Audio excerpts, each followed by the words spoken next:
Salut, c'est Barthélémy. Je vous convie aujourd'hui à une petite séance Canva. Alors aujourd'hui, je ne vais pas vous montrer de nouveautés. Je vous invite à un petit atelier pratique. En effet, au cours des formations que je donne sur Canva et autres logiciels de montage liés à l'infographie, un nombre important de mes étudiants me demandent toujours des conseils liés au graphisme pour donner un petit peu plus de vie, de piment à vos créations, à vos compositions. Vous savez que quel que soit le réseau social sur lequel vous êtes amené à publier vos posts, etc., vos stories, bon, peu importe, eh bien, les algorithmes sont très pointilleux lorsque vous leur proposez, enfin, lorsque vous postez une présentation spécifique. Certains vont peut-être privilégier votre visage, d'autres vont mettre en avant les vidéos, mais ce qui est important à savoir, c'est que quel que soit le domaine d'activité que vous représentez, eh bien, pouvoir présenter quelque chose d'original fera toujours la différence entre vos concurrents. Grâce à une composition visuelle attractive, vous vous démarquerez automatiquement des, des personnes qui proposent le même produit ou le même service. Salut, c'est Barthélémy. Je vous convie aujourd'hui à une petite séance Canva. Alors aujourd'hui, je ne vais pas vous montrer de nouveautés. Je vous invite à un petit atelier pratique. En effet, au cours des formations que je donne sur Canva et autres logiciels de montage liés à l'infographie, un nombre important de mes étudiants me demandent toujours des conseils liés au graphisme pour donner un petit peu plus de vie, de piment à vos créations, à vos compositions. Vous savez que quel que soit le réseau social sur lequel vous êtes amené à publier vos posts, etc., vos stories, bon, peu importe, eh bien, les algorithmes sont très pointilleux lorsque vous leur proposez, enfin, lorsque vous postez une présentation spécifique. Certains vont peut-être privilégier votre visage, d'autres vont mettre en avant les vidéos, mais ce qui est important à savoir, c'est que quel que soit le domaine d'activité que vous représentez, eh bien, pouvoir présenter quelque chose d'original fera toujours la différence entre vos concurrents. Grâce à une composition visuelle attractive, vous vous démarquerez automatiquement des, des personnes qui proposent le même produit ou le même service. Aujourd'hui, ce que je vous propose, c'est de voir comment réaliser à partir de techniques que vous connaissez déjà et des compositions un petit peu moins 2D. On va tridimensionnaliser tout ça pour rajouter de l'impact à vos créations au travers de plusieurs techniques déjà existantes, comme je vous l'ai dit, et notamment la technique des masques sous Canva, qui va réellement vous permettre de proposer à vos prospects, à vos clients, à vos amis des créations beaucoup plus riches et intéressantes visuellement. Pour participer au développement et à l'évolution de cette chaîne, n'oubliez pas de cliquer sur le petit bouton de souscription. J'espère que cette vidéo vous plaira. N'oubliez pas également de me laisser vos observations en commentaire. On se retrouve tout de suite sur Canva. Nous voilà sur l'écran d'accueil de Canva. Alors, on va commencer par une présentation. Bon, peu importe en fait, hein, le format, l'important c'est qu'on ait un bon support pour avoir assez d'espace pour vous montrer ce que je désire vous montrer. Alors, hier, je me suis amusé à m'entraîner à revoir moi-même mes bases, vous voyez. Donc, voilà le genre de graphisme que l'on peut créer sur Canva. Donc, là, il y a un petit trait en erreur. Vous avez aussi ce genre de création, comme ceci. Une création comme cela. On peut aussi effectuer voilà, un poster, par exemple, un petit peu plus vivant en faisant ressurgir le personnage de l'affiche. On peut aussi créer un effet pop-up en faisant ressurgir, du moins donner l'impression que des éléments ressurgissent d'un écran, de votre composition en général. Et nous allons donc voir comment procéder. Alors, la première chose, c'est d'avoir une idée de départ. Cela peut vous paraître idiot, mais si vous n'avez pas en tête une sorte de prévisualisation de ce que vous voulez restituer sur Canva, eh bien les choses seront plus difficiles. Donc ici, je vous ai montré une composition liée à l'été sur la base du texte et des masques que Canva nous fournit. On va essayer de faire la même chose avec une image d'hiver. Comme ça, on verra un petit peu toutes les saisons. Alors la première chose à faire, évidemment, c'est de choisir votre image de fond. Donc là, vous savez que Canva n'est pas avare en photos conceptualisées. Donc ici, on va simplement taper hiver ou winter comme vous voulez. Et bien sûr, si vous avez choisi une présentation, il sera plus cohérent de choisir une photo en mode horizontal, parfaitement adaptée à votre scène de travail. Donc là, on attend que Canva se décide et que la connexion Internet devienne un petit peu meilleure. Voilà. Donc, ici, je vous conseille également de choisir une image où les contrastes sont plus ou moins marqués. Car lorsque vous avez un texte qui va incorporer ce design en lui-même, eh bien, il ne faudra pas que les couleurs choisies soient trop fades, etc. Donc, je vous propose cette photo. Voilà. Alors, une petite astuce pour qu'elle se cale bien sur l'espace fourni par votre type de présentation, de document. Cliquez droit, définissez l'image en arrière-plan. Comme ça, vous n'avez pas besoin de la redimensionner vous-même. Alors maintenant, un petit rappel méthodologique lié à l'utilisation de ces masques. Allez sur éléments, puis en descendant,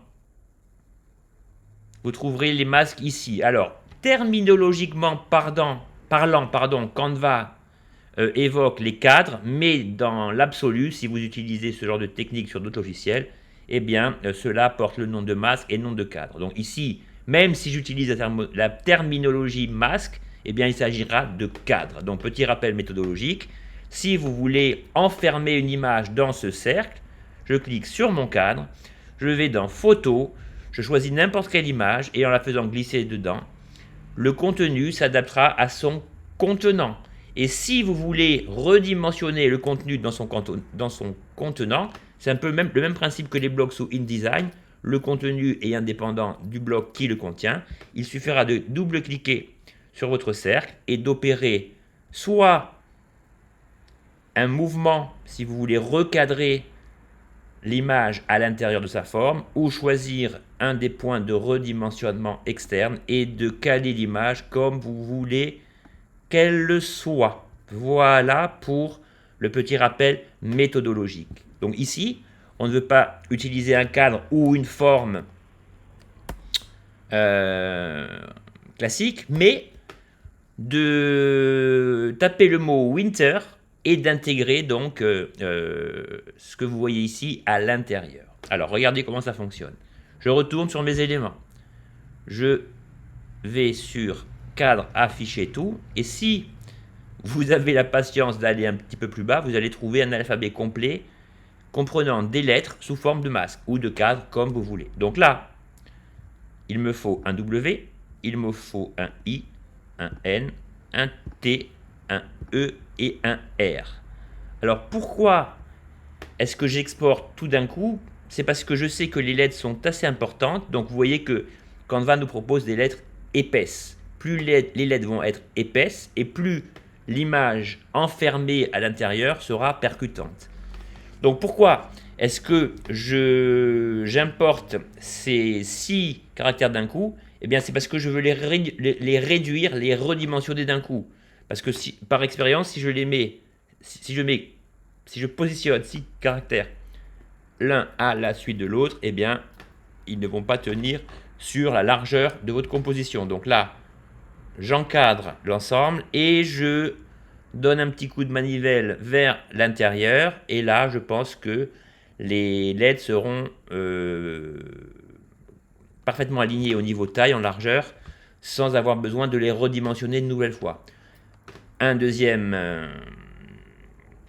aspect important des choses, c'est que pour que votre composition soit jolie, il faudra que ces LED soient pile poil au milieu du centre latéral horizontal de votre composition. Alors n'oubliez pas, bon, ici, moi j'ai les règles qui sont déjà affichées, donc si je choisis mon fond, que je prends une règle horizontale et que je descends, eh bien la couleur mauve ici, et le frein que je ne peux pas, dont je ne peux restituer la sensation lorsque je bouge ma souris ici, vous donnera le milieu pile poil, l'axe horizontal de votre composition. Et si je prends n'importe quelle lettre, en les déplaçant, hop, même principe, la lettre se calera nickel sur la ligne, ce qui fera que l'élément extérieur et l'élément intérieur de la lettre seront proportionnels. Ok?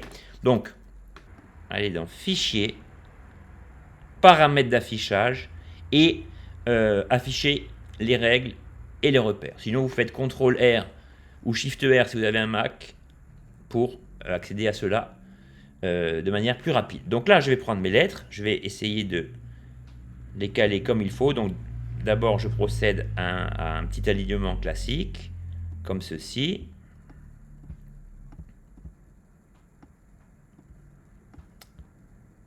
Voilà, je prends toujours en considération l'emplacement de la première et de la dernière lettre. Voilà, là, ça me semble pas mal. Donc là, on essaye aussi de garder le même espace entre le bord de la lettre de gauche et la droite de la lettre de droite. Il faut voir comment ça cale.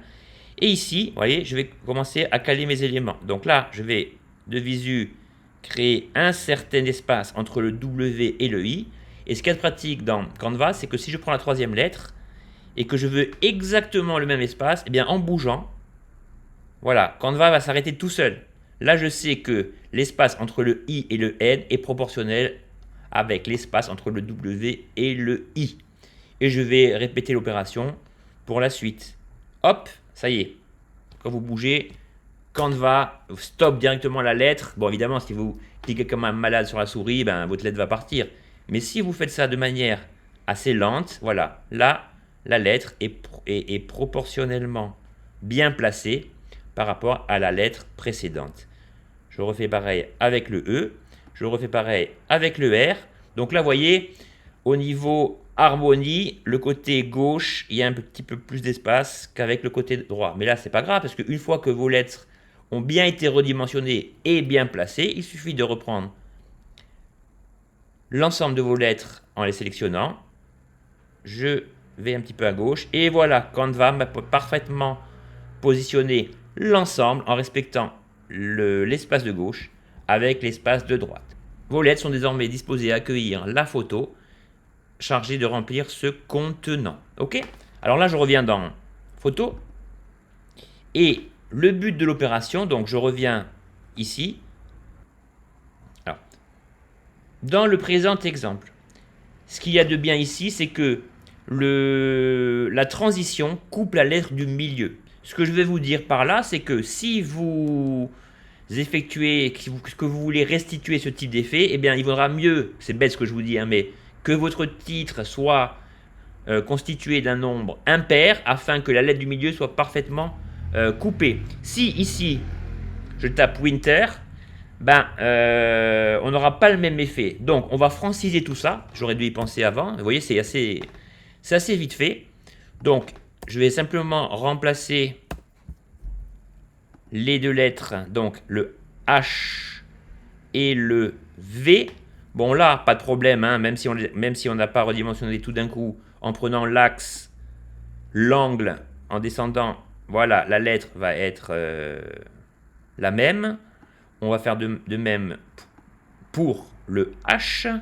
Voilà. Et on va obtenir la même chose. Donc là, je vais simplement repositionner l'ensemble de mes éléments. Donc on va faire comme ça. Voilà. Tac. Voilà. Ici, le même espace est respecté. Le I. et le H. Donc du fait d'avoir une lettre en moins, cela va me permettre d'avoir un texte un petit peu plus gros en termes de taille. Je vais le repositionner dans sa latéralité. Et là, voilà, on a bien le texte centré. D'ailleurs, pour voir s'il est bien centré, il suffit de cliquer sur votre calque d'arrière-plan, de prendre une règle horizontale, pardon, de la déplacer. Et Canva, vous voyez, me positionne bien l'axe de mon élément, ce qui prouve bien que là, je suis au milieu à la fois de mon fond et de ma lettre. OK? Alors, on peut continuer. Donc maintenant, comme je vous l'ai dit, je retourne dans Photo.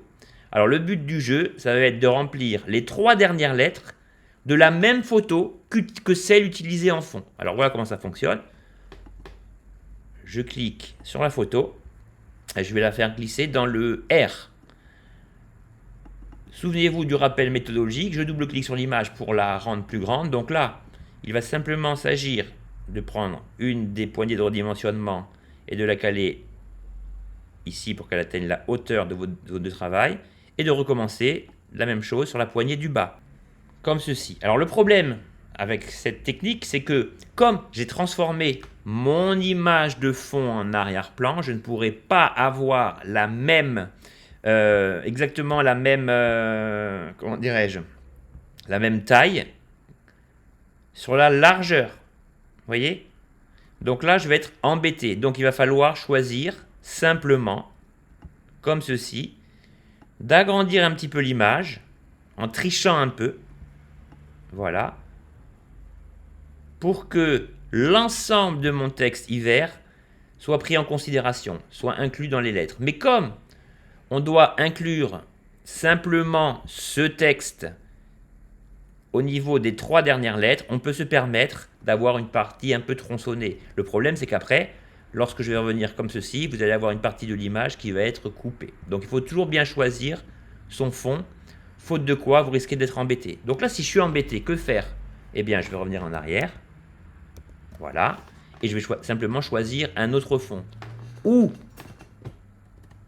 vous l'aurez compris, un fond parfaitement adapté à la taille de votre zone de travail et surtout éviter l'erreur que j'ai commise. Bon, je l'ai commise volontairement pour justement vous montrer ce qu'il ne faut pas faire ou pour restituer cela. Donc là, on va prendre ce fond-là et au lieu de transformer mon image en arrière-plan, je vais la caler sur l'angle gauche et je vais simplement l'étirer comme ceci. Et là, manque de peau, je vais être obligé de rogner une certaine partie pour que lorsque je vais inclure mes lettres, tout soit parfaitement adapté à ma zone de travail. Vous voyez, c'est vraiment important de trouver un fond adapté à vos lettres. Donc là, je vais le faire repasser en arrière-plan. Voilà. Et donc, on va se baser là-dessus. C'est-à-dire qu'on va se baser sur ce fond avec un peu de perte de matière au niveau du haut. On y va. Je fais glisser ça dans le R. Hop, je double-clique. Et là, je fais la même chose. Je chope ma poignée de gauche. Je shot ma poignée de gauche en haut. Voilà. Et là, j'exagère. Je réduis un peu ma zone de travail et je tire ici. Et là, je suis sûr que l'image incluse dans le R est exactement la même que mon fond. Voilà. Donc là, évidemment, hein, on ne voit pas parce que si je bouge, on verra. Si je bouge mon fond, on voit bien que la lettre est parfaitement incluse dans l'ensemble.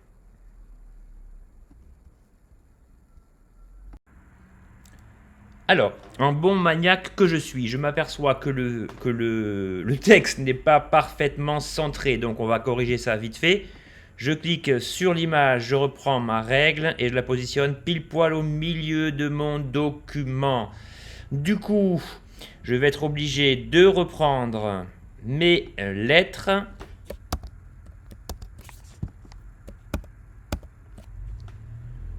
Alors, vous maintenez le bouton majuscule pour sélectionner plusieurs éléments. Et puis là, j'oublie évidemment le R, et là je repositionne mon V. Ok? Bon, alors ça c'est un détail, hein, mais c'est vrai que mon document ne me paraît pas forcément bien équilibré. Alors là, du coup, vous voyez que là il y a un petit décalage, c'est normal. Donc là, il suffit que je redouble-clique sur cet élément et je repositionne simplement mon fond par rapport à son contenu. Bon, vous voyez là, ici, la lettre va être un petit peu collée. Bon, alors exceptionnellement, on va tricher un peu, on va juste décaler comme ceci. Donc ça, vous veillerez à ne pas effectuer une erreur comme ça. L'important, c'est que vous compreniez la méthode. Donc là, je répète l'opération. Je vais dans mon E, je retourne sur mes photos. Je reprends ma photo que je glisse dans mon E, je double-clique. Je joue avec la poignée redimensionnement basse de gauche, celle de droite, j'obtiens la hauteur, puis je tire jusqu'à ce que la largeur soit la même. Donc là, il y a un petit chouïa décalé en bas, voilà.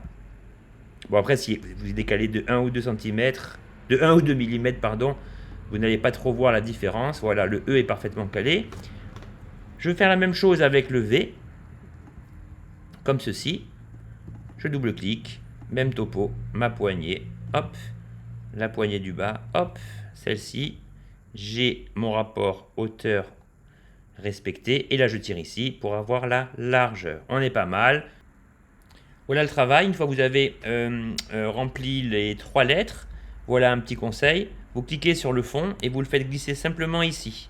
Le but étant d'exporter cette création ici. Donc très simple, hein. Partager, télécharger. Là, on va choisir un format JPEG qui sera parfaitement adapté pour ce que l'on veut faire. Voilà, je me repositionne ici. J'enregistre cela. Je retourne dans mon explorateur de fichiers et je fais glisser le design que nous venons de créer. Il est là, il est prêt. OK? Puis ici, je reviens sur mon fond. Bon, là, je l'ai fait disparaître, mais c'est pas grave, hein. On va simplement retourner dans Photo, récupérer le fond approprié qui était celui-ci, que je redimensionne tel qu'il était. Voilà. Bon, ce qu'on aurait pu faire aussi, hein, j'étais un peu idiot, vous auriez pu directement exporter le fond en tant que tel. Ensuite, toujours très important de vérifier le positionnement de vos calques. Retournez dans Position, Calque. Donc le calque présentant la photo doit toujours être situé au fond, comme ceci. Je vais rapprocher le H et le I de hiver et je vais attribuer à ces deux calques, ces deux masques, ces deux contenants, une couleur blanche, comme ceci. Voilà, très bien.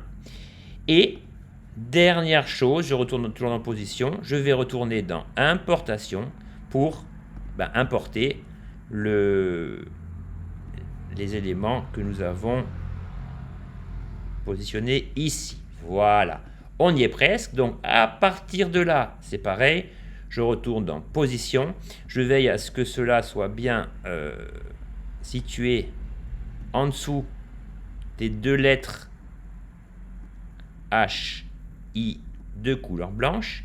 Et normalement, si je retourne sur ma composition et que je réduis la partie de gauche, parfois on n'arrive pas trop bien à la choper, mais ici cela devrait fonctionner. Voilà, je fais comme ceci, comme cela, très bien. Et là, si je vire mon fond, on voit bien que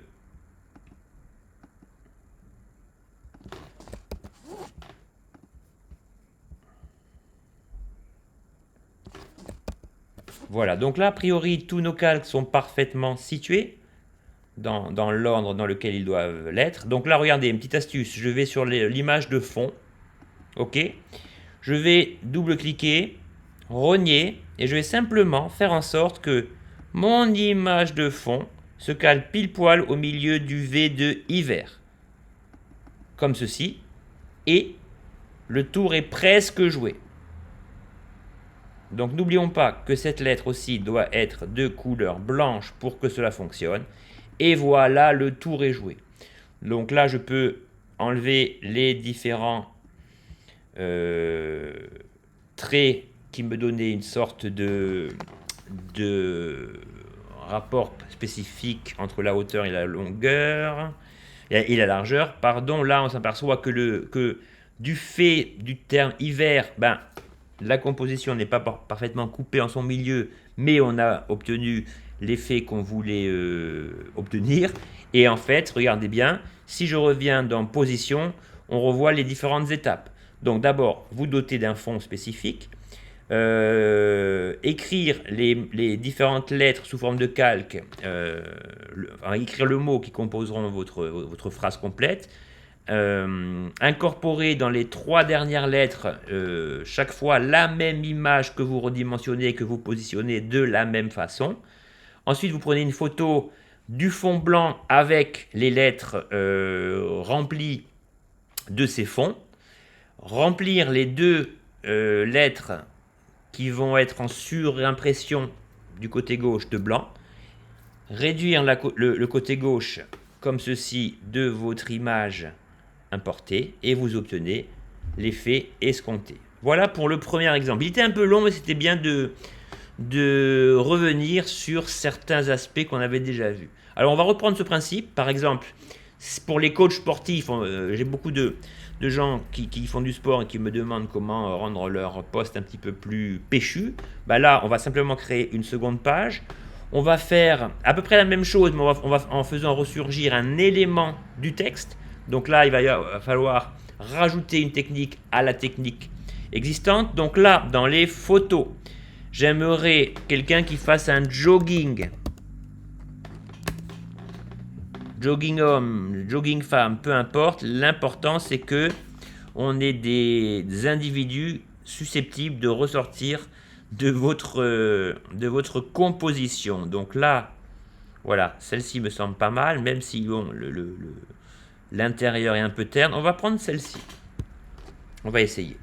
Donc là, je vais caler le fond tel que j'aimerais qu'il soit. Voilà, bon, dans une composition, hein, ne vous inquiétez pas, il y a toujours une partie de la matière, des pixels, qui vont être supprimés. Donc là, j'ai mon fond. Je sais que la dame en train de faire le jogging constituera mon élément surgissant. Ok. Donc là, même principe, hein, je retourne dans éléments. On va faire un S, un P, un O, un R, un T. Bon, c'est pas très original, mais voilà. Et là, ce que vous pouvez aussi faire, c'est sécuriser le fond, c'est-à-dire faire comme ceci et mettre un petit verrou. Comme ça, quand vous chopez vos lettres pour les redimensionner, tout n'est pas pris en compte. Donc là, je donne un petit coup comme ça. Là, là, là, je vois que mes lettres vont être beaucoup trop grosses. C'est pas grave. On va les réduire un petit peu, comme ceci. Voilà. Alors là, je vais, pour que mon texte soit parfaitement centré, je vais prendre la lettre du milieu, donc le O, et je vais faire en sorte, grâce au trait mauve visuel ici, de faire en sorte qu'elle soit parfaitement centrée au milieu de ma composition. Alors, petit défaut avec Canva, c'est que quand vous faites ressortir un élément du décor, ben parfois il est un petit peu coupé. Alors là, vous voyez, là, le problème, c'est que là, si j'ai le sport qui rentre bien dedans, ben, il faut aussi tenir compte du fait que l'élément surgissant risque de ne pas être pris en compte dans la photo. Donc, est-ce que j'ai bien pris la bonne photo? C'est pas sûr. Alors, c'est pas grave, on va déjà caler les lettres. Vous voyez, il y a beaucoup de détails sur lesquels veiller. Là aussi, les lettres vont être un petit peu trop grosses. Donc, je vais encore revenir dessus. Donc ça, vous ne cesserez pas hein, de toujours revenir sur ce que vous êtes en train de faire lorsque vous faites une composition graphique, quel que soit le logiciel concerné. Donc le haut, je vais bien le mettre au milieu. Voilà, là, il est bien dans son rapport hauteur-largeur. Ok, donc là, on va prendre la lettre P, ici, voilà. Je vais créer un espace très ténu entre les différentes lettres. S comme sport, on va le mettre ici, voilà. Le R, comme ceci, et le T. Là, on se dit, c'est pas mal. Il faudra justement voir si la personne qui fait le jogging ne risque pas d'être coupée. Je pense que ça va être le cas. Alors, voilà ce qu'on va faire. Je vais reprendre mes lettres.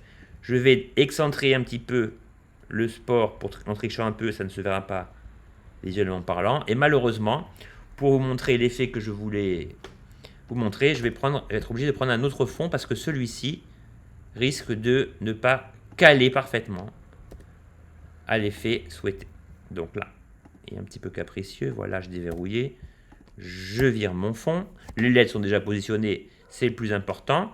Là, on va en quête d'une photo où un personnage va réellement donner l'impression de surgir de l'ensemble. On va essayer de prendre celui-ci.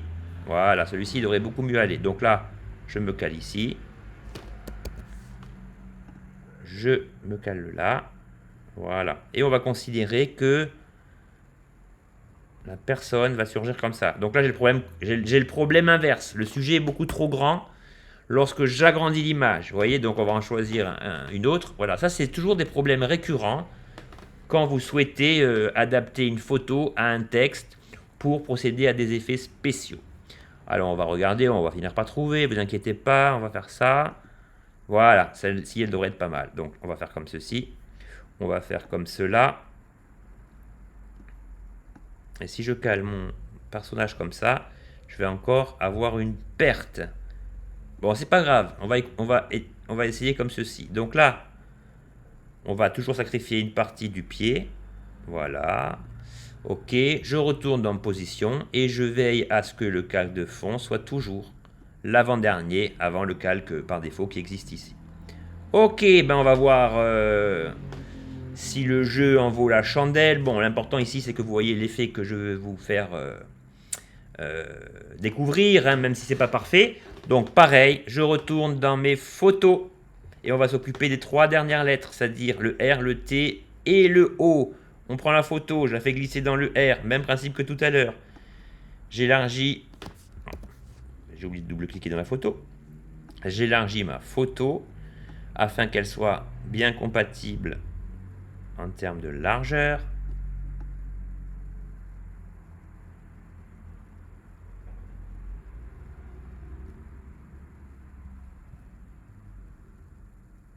On va agrandir un petit peu, ça devrait être pas mal. Non, il y a un petit décalage. J'ai monté un petit peu.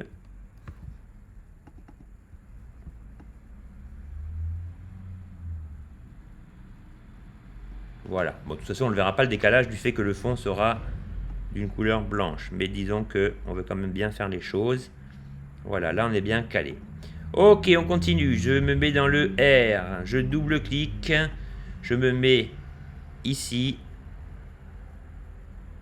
Poignet en haut de gauche. Poignet du bas. Voilà. Et là, je vous conseille toujours de procéder de la même manière. Voilà. Vous voyez là, on voit bien que les pierres sont bien calées et qu'il n'y a pas de décalage. Quoique, si je regarde bien,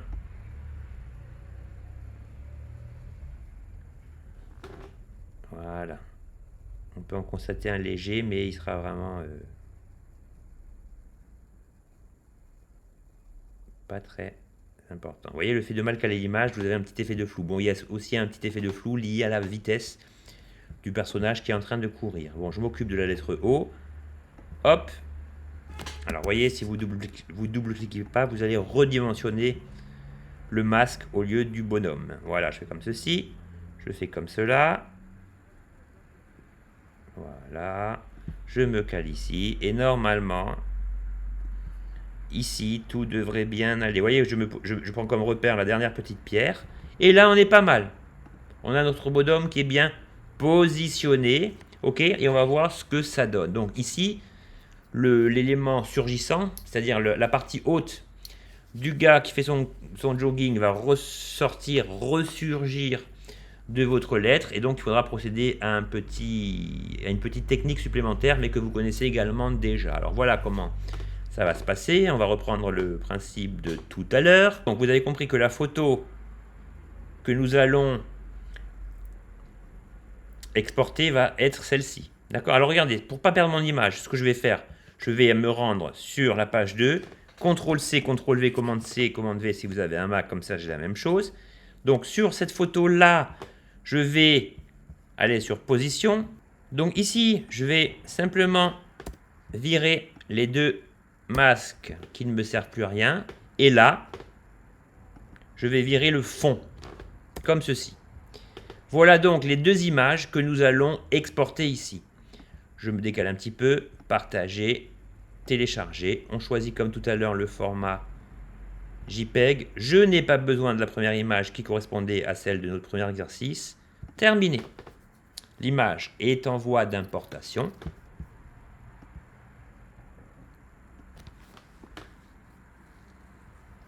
Je retourne dans mon explorateur de fichiers. Oui, si je ne clique pas sur télécharger, évidemment, ça ne marchera pas. Donc, quand vous avez deux images, il faudra d'abord, évidemment, les dézipper.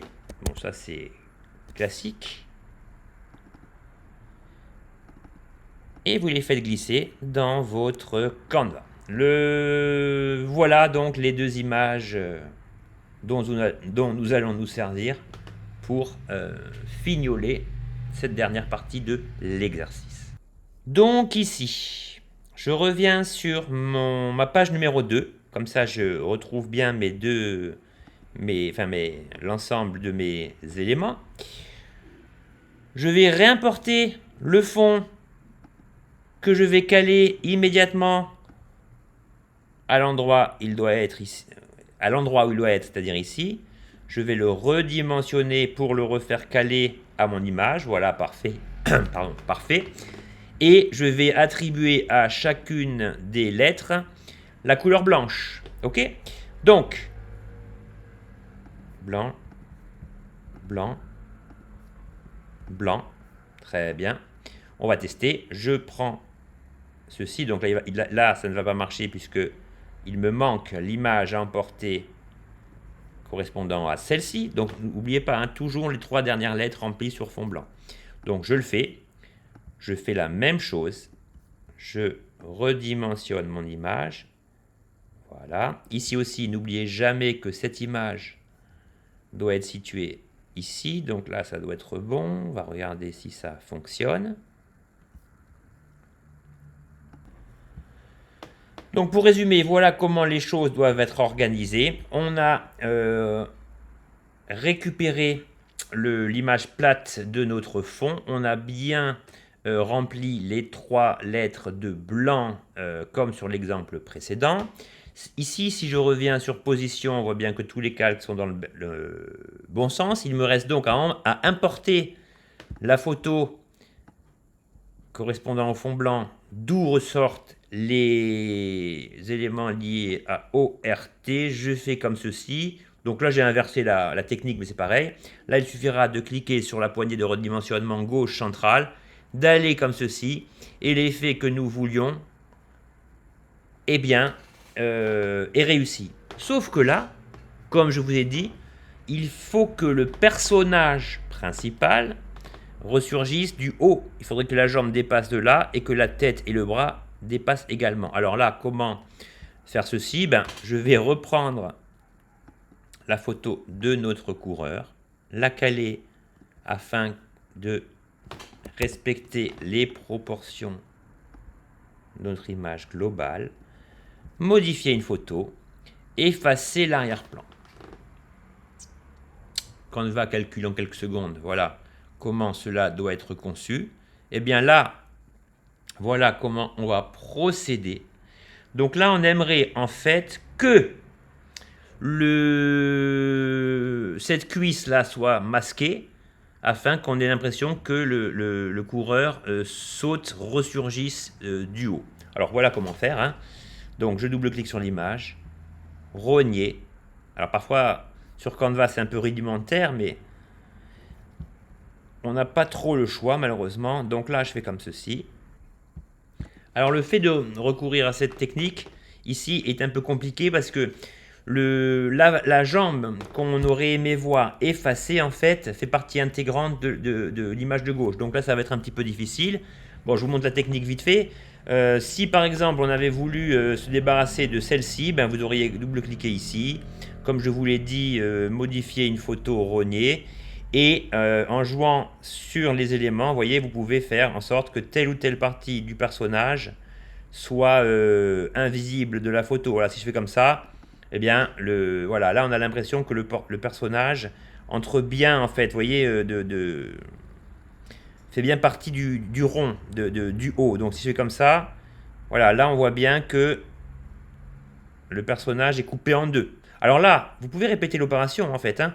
C'est-à-dire que là, on a un élément surgissant. Voilà, la jambe rentre, celle-ci est absente. Donc je reprends mon personnage, maintenant qu'on l'a coupé. Donc vérifiez toujours si vous êtes bien sur le bon calque. Donc il est bien là, c'est bon. Vous pouvez aussi directement faire CTRL-C, CTRL-V pour couper votre calque. Et là, on va inverser le rognage. C'est-à-dire que là, je vais faire comme ceci. Là, je vais revenir, je vais remonter. Voilà. Et effectivement, dans ce cas-là, on a bien l'impression que le personnage fait partie en fait d'un ensemble. Bon, là en fait, ce qu'il aurait fallu faire, c'est peut-être le contraire. Ça veut dire que là, il aurait été plus cohérent en fait que cette jambe ne soit pas rognée et que ce soit celle-ci qui soit rognée. Mais comme je vous dis que la jambe fait partie de ça, c'est très difficile de le faire. Mais vous avez compris que cette technique est assez facile. Donc là, il faut bien caler le personnage évidemment pour que voilà, tous les éléments collent bien. Mais c'est un élément assez simple à réaliser. Je vous remontre un autre exemple vite fait. Par exemple, c'est bientôt Halloween. Là, on veut faire un fond un peu inquiétant. Je vous fais ça vite fait, je vous mets un petit fond gris. Là, on va retourner dans les éléments. On va prendre la lettre H comme Halloween que je vais centrer en plein milieu de ma scène de travail, de mon espace de travail. Je vais aller sur Photo. Je vais aller sur Halloween.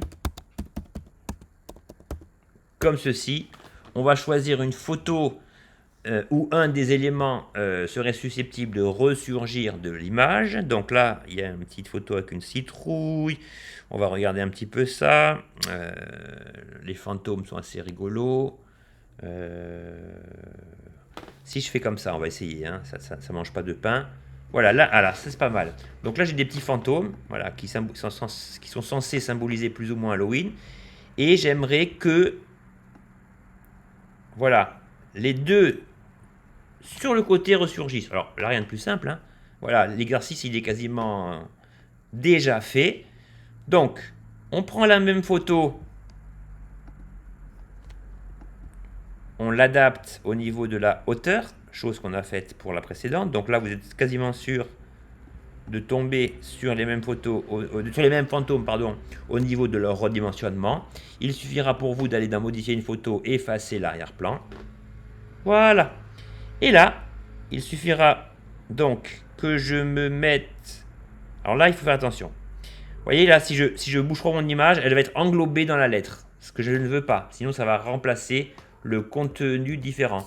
Donc là, quand c'est comme ça, je vous conseille de vous positionner à peu près à l'endroit voulu et avec les flèches de votre clavier, prendre un repère visuel et recalez-vous exactement au niveau du positionnement des éléments souhaités. Donc là, c'est très pratique. Voilà, j'obtiens un positionnement correct de mes différents éléments. Mais là, vous voyez, il y a un petit problème au niveau de la taille, car le calque que j'ai utilisé, enfin la photo que j'ai utilisée en arrière-plan est légèrement plus petite. Donc, je double-clique sur la photo, et là, je ne cesserai de vous parler de l'importance des repères. Voilà, là, je vais encadrer simplement ma photo afin d'obtenir sa taille. Voilà, parfait, ok. J'importe ma nouvelle photo et là je vais simplement veiller à la redimensionner par rapport aux informations désirées. Voilà, je retourne simplement dans modifier une photo, effacer l'arrière-plan et là on voit que mes différents fantômes sont bien positionnés. Voilà, une fois votre image dupliquée, donc là on voit bien que j'obtiens mes deux images. Bon, je vais le faire après pour que vous compreniez bien. Je vais garder un petit peu d'écart sur celui-ci. Là, vous voyez, le problème, c'est qu'on ne voit pas le bas du H. Donc, je clique ici. Je choisis ma poignée et je reviens comme ça. Et là, je vais bien veiller à être, voilà, sur le bord, la limite de mon H pour que mon fantôme, voilà, soit à l'extérieur de celui-ci. Ensuite, il ne me reste plus qu'à procéder de la même manière pour la suite. Là, j'ai Fait une petite erreur. Voilà. C'est de ce côté que je voulais procéder. Voilà. Donc là, on voit comment les éléments peuvent surgir. Maintenant, la question que vous auriez pu me poser aussi, c'est comment je fais pour faire ressurgir le troisième fantôme. Ben pareil, vous copiez, commandez ce calque, vous le repositionnez de manière correcte au niveau de la taille. Vous supprimez le bas car il n'a rien à voir avec celui du bas. Et là, délicatement, vous allez vers la gauche. Alors, là, pourquoi n'apparaît-il pas?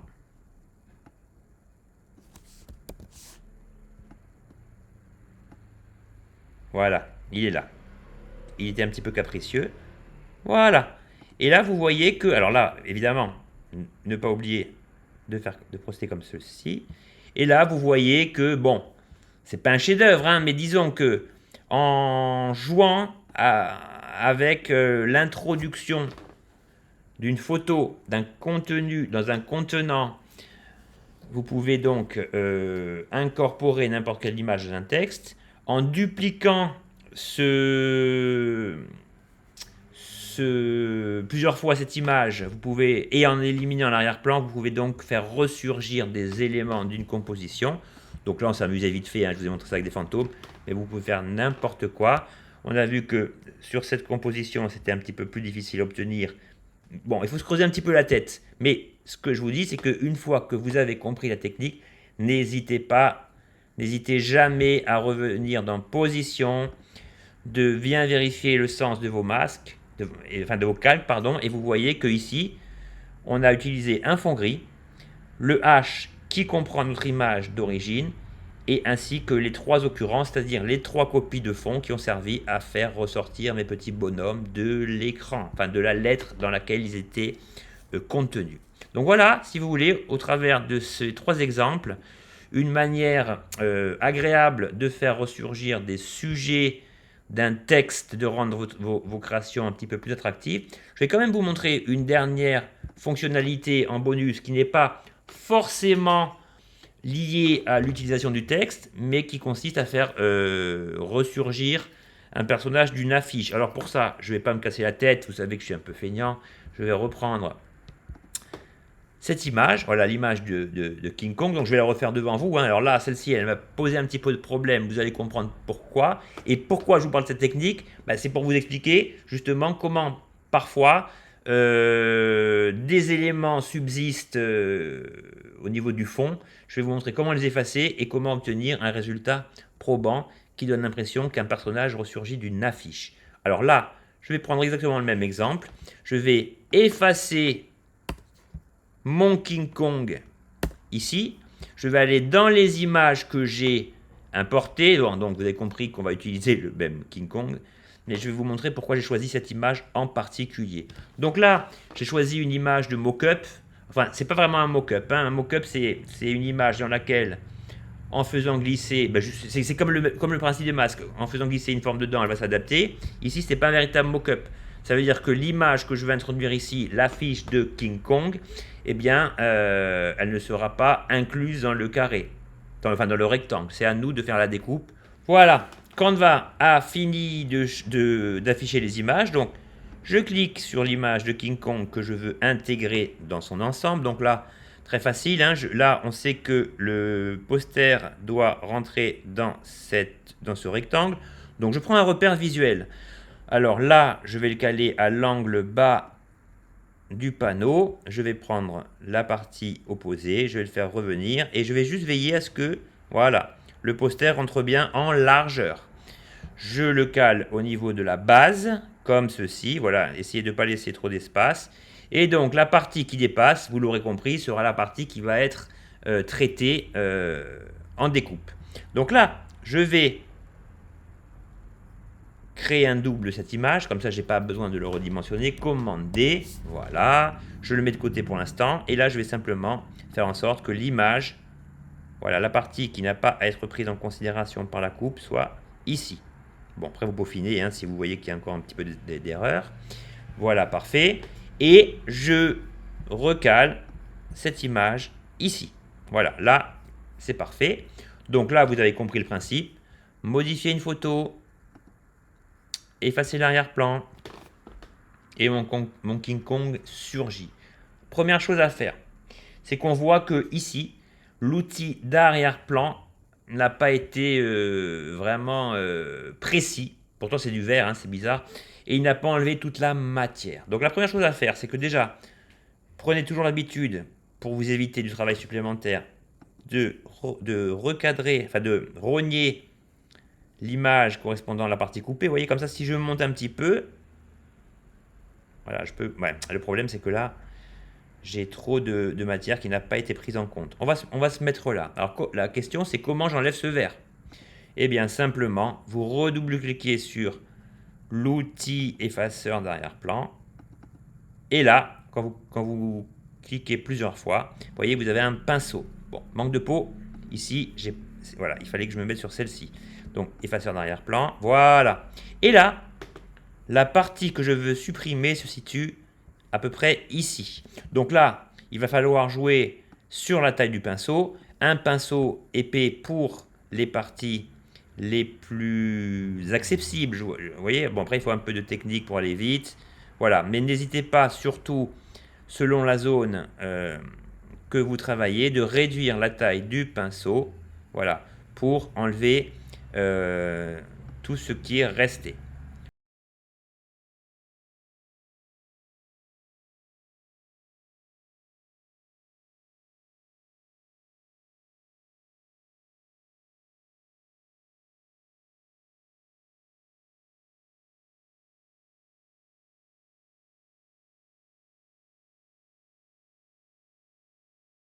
Un petit peu de verre, mais ça c'est à vous de peaufiner. Bon, je ne suis pas là pour vous apprendre comment bien détourer quelque chose, mais disons que voilà, la photo est modifiée.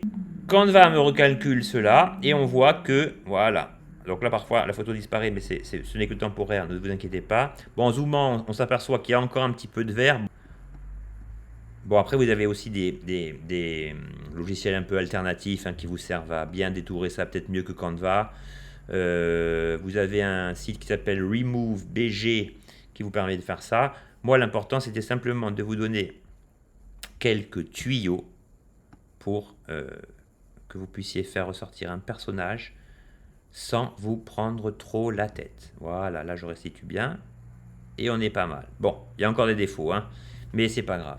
Bon, alors quand il y a des défauts aussi, n'hésitez pas à supprimer une partie entière. Ça, on ne sait pas trop à quoi ça correspond. Par exemple, vous voyez, je dis bon, ça, ce n'est pas très utile dans ma composition, décidément. Ça, ce n'est pas très utile dans ma composition, donc je choisis de l'effacer.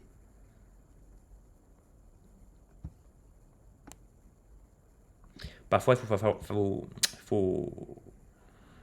mieux vaut faire quelques coupes sombres, sacrifier quelques éléments qui ne sont pas très cohérents dans l'ensemble visuellement parlant. Et là, si j'effectue un zoom arrière, on s'aperçoit que tout a été bien pris en compte, sauf qu'en voulant aller vite, j'ai supprimé carrément tout l'arrière-plan de mon panneau. Bon, voilà l'exercice que je voulais vous montrer. Vous voyez, il y a encore quelques zones à peaufiner, mais disons en 2 temps 3 mouvements, vous pouvez donc créer cet effet surgissant qui n'est pas parfait. Mon rôle, c'est de vous donner des techniques et pas passer des heures à les peaufiner à partir du moment où vous les avez bien comprises. Afin d'être tout à fait exact et de terminer cette vidéo, je voudrais vous montrer comment j'ai créé ce petit effet pop-up. Alors vous savez que lorsque vous allez dans les images, tapez sur Mockup. Donc vous savez que les Mockups sont des petits modèles, alors je vous remontre, hein, contenant par exemple un téléphone, un écran, et qui fonctionnent de la même façon. Donc on va aller sur n'importe quel design ici par exemple, donc sur une nouvelle page. Ici dans les éléments, il suffit que vous tapiez Mockup. Choisissez de préférence Smart Mockup, ce sont les mockups qui vont être interactifs. Et là vous voyez, soit vous pouvez choisir des cadres correspondant à des mockups, soit directement utiliser l'application. L'application, C'est très pratique dans la mesure où des modèles vous sont proposés d'emblée. Alors là, on attend que Canva affiche ses modèles. Alors là, aujourd'hui, je ne sais pas pourquoi Canva est un petit peu capricieux, mais en tout cas, soit vous tapez donc dans Mockup ici, soit vous allez directement dans vos applications en cliquant sur Mockup. Et normalement, lorsque votre connexion Internet fonctionne correctement, cela fonctionne très bien. Donc en toute transparence, ce n'est pas le cas aujourd'hui, donc c'est pas grave. On va retourner sur le mockup que j'ai choisi hier. Donc il s'agissait de ce mockup précisément. Voilà comment je l'ai téléchargé. Vous voyez que la partie correspondant à l'élément incliné de l'écran fonctionne comme les masques que nous venons de voir, pardon. Donc là, je vais prendre une photo avec des ballons pour les faire ressurgir de l'image. Donc je vais dans photo, nous allons taper montgolfière. Bon voilà, il est là. Et nous allons choisir la photo que j'ai choisie pour cet exercice. Donc cette photo, ce qu'il y a de bien lorsque vous avez directement affaire à un mock-up, c'est que lorsque je vais l'insérer dans votre mock-up, eh ben, la photo va épouser la forme du mock-up. C'est-à-dire que si le mock-up est incliné en 45 degrés, la photo va parfaitement s'intégrer à son contenant. Donc là, on va double-cliquer, on va mettre en valeur les deux ballons ici, on va, comment dirais-je, agrandir un petit peu cela, voilà. Et là, on est pas mal. Donc ici, le problème va surgir du fait que pour utiliser cette image, eh bien, il va falloir que je reprenne la photo normale et que je l'adapte à la taille de la photo précédemment utilisée. Alors, je vous montre une autre méthode qui est peut-être un petit peu plus pratique, c'est que quand vous avez cette photo, on va la copier, la coller, on va l'extraire d'ici et on va l'agrandir. Pardon, nous allons la rogner. Alors, modifier l'image, s'il veut bien, rogner, voilà. Et là, on va voir que au niveau du rognage, on va élargir cette partie, voilà. Et on va voir si en calant l'image dessus, voilà, là on est pas mal. On devrait être proche de la partie que nous désirons conserver. Bon, on va essayer comme ça. Donc là, vous connaissez la musique, modifier l'image, effacer l'arrière-plan. Voilà. Et grosso modo, voilà, très vite fait, nous avons donc cet effet de ballon surgissant de notre composition grâce à la même technique utilisée que celle de l'exercice précédent. Donc vous voyez que les mock-ups peuvent vous aider pour faciliter la mise en pratique, mais selon la photo à traiter, ben, vous aurez toujours à vous creuser un petit peu la tête, à savoir comment, après avoir extrait le fond, les éléments se calent bien entre eux. Donc voilà pour cette petite vidéo du jour dans laquelle j'ai passé un peu de temps comme d'habitude à analyser, décortiquer l'ensemble de ces éléments. J'espère que vous en ferez bon usage. Pour le développement de cette chaîne, n'oubliez pas de cliquer sur le petit bouton de souscription ici. Et je vous dis à bientôt pour de nouvelles aventures Canva ou autres domaines liés à la formation visuelle. Salut!